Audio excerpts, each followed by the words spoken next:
Insya Allah. Jadi saya tidak ingin mengatakan 100% karena masih ada aksesoris yang tertentu perlu diuruskan. Tapi in prinsip semua yang prinsip-prinsip itu sudah selesai. Hotel di Makkah, hotel di Madinah, kemudian juga termasuk catering, termasuk kendaraan, bus-bus, dan termasuk juga pesawat itu semuanya sudah selesai. Bahkan juga sekarang ini sedang proses pemeriksaan dan itu juga masih ada waktu, dan ini betul-betul sangat kencang ini kita lakukan proses pemeriksaan di Saudi Arabia kerjasama dengan kita teman. Dan juga menurut kami baru dapat tamu juga dari Dirjen Imigrasi Saudi Arabia ya. Mereka sangat memuji langkah-langkah yang kita lakukan di Indonesia, sehingga kata beliau inilah jemaah haji yang paling tertib di setiap tahun di Saudi Arabia. Pantas. Kenapa Indonesia? Karena memang persiapannya, keterlibatan negara sangat-sangat kuat untuk memberikan pelayanan terhadap calon jemaah hajinya. Mungkin di tempat lain tidak seperti kita ya. Sampai itu juga partisipasi masyarakat, ya partisipasi NGO, partisipasi teman-teman juga wartawan media untuk memberikan masukan-masukan yang sangat positif. Inilah yang menjadi faktor mengapa jamaah haji Indonesia itu setiap tahun mendapatkan penghargaan sebagai jamaah haji yang paling sedikit tingkat pelanggarannya dan dianggap sebagai jamaah yang paling tertib. Pada kita 1/5 jamaah haji dunia ini adalah Indonesia, tapi tingkat pelanggarannya yang paling minim adalah Indonesia. Lagi apa tadi kan disinggung soal kuota petugas ya Pak? Ya. Nah ini kuota petugas sendiri kan ini udah semakin dekat nih Pak. Tanggal 2 ada pemberangkatan, ini udah penuh atau belum atau gimana Pak? Nah, jadi begini, kita ada rumusnya, ada simulasinya. Sebetulnya kemarin kita sudah lakukan itu. Tetapi nanti itu kita bagikan, ada juga Kementerian Kesehatan ya. Kementerian Kesehatan itu kan juga menggunakan anggarannya sendiri untuk melakukan pendampingan kesehatan di situ. Nah, kita bersinergi di sini. Jadi kita di dalam pelaksanaan itu sudah nggak ada kapling lagi, tapi kita merupakan satu sistem, the only one system untuk mengelola semua. Jadi saling tidak ada, ini kan bukan bidang saya, itu bidangnya kesehatan. No, kita di dalam lapangan itu nanti kita punya satu kesatuan yang tak terpisahkan. Jadi insya Allah distribusi kuota tambahan itu juga itu sudah didistribusikan selesai presiden, dan kita punya kriteria tersendiri betul. Pendamping ibadah haji itu adalah pendamping betul-betul, bukan pelayanan, bukan pendampingan haji yang malah justru diurus, bukan mengurus para pengurus haji, tapi kita lihat dari segi umurnya jangan terlalu tua, kita periksa kesehatannya jangan sampai nanti dia kita harapkan untuk membantu, malah dia yang harus dibantu. Nah itu kita punya kriterianya. Ada lagi? Tapi artinya kuotanya bakal dipenuhi Pak, 4 ribuan itu?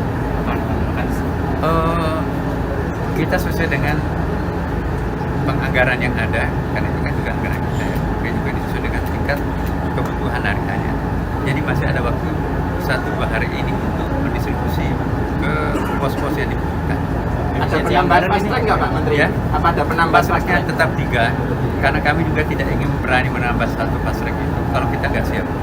Jangan sampai kita berambisi untuk menambah, tapi itu menambah kerepotan diri sendiri dan kerepotan Saudi Arabia. Itu bisa mencederai nama baik kita di Saudi Arabia. Tapi nanti suatu tahun akan datang, kita akan tetap melakukan usaha. Obsesi kita sih kalau perlu semuanya jemaah haji itu melalui fast-track, supaya nanti lebih mudah jemaah kita.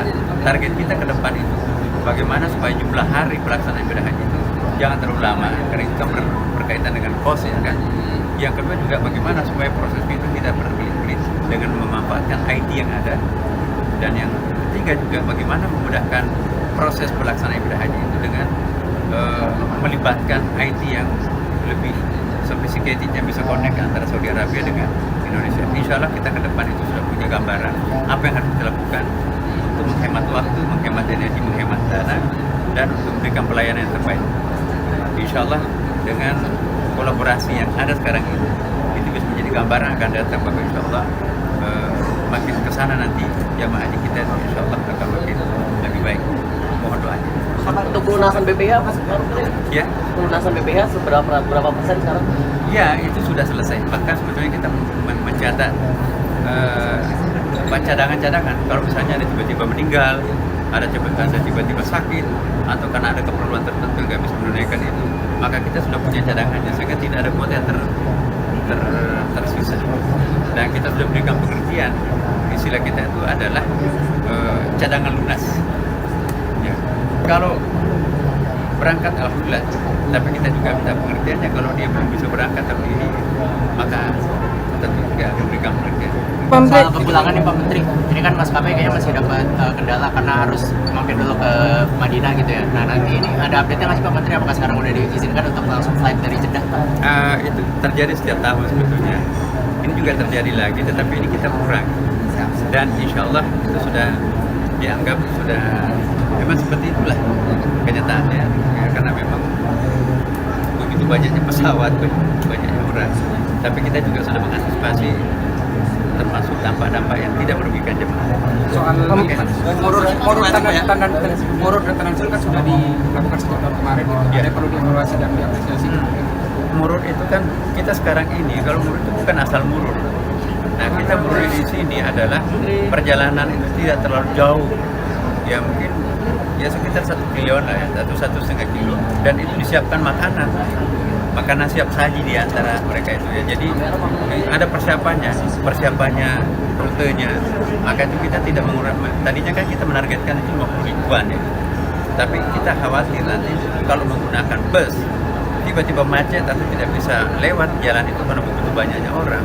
Maka itu kita tahun ini kita belum menggunakannya. Kita hanya untuk menggunakan fasilitas jalan kaki. Kita ada hotel yang sangat dekat dengan Jamarat itu 1 kilo atau 1,5 kilo, dan itu disiapkan fasilitasnya termasuk makanan.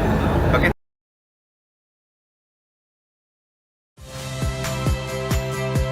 Saya Friska Clarissa. Saksikan program-program Kompas TV melalui siaran digital, pay TV, dan media streaming lainnya. Kompas TV, independen, terpercaya.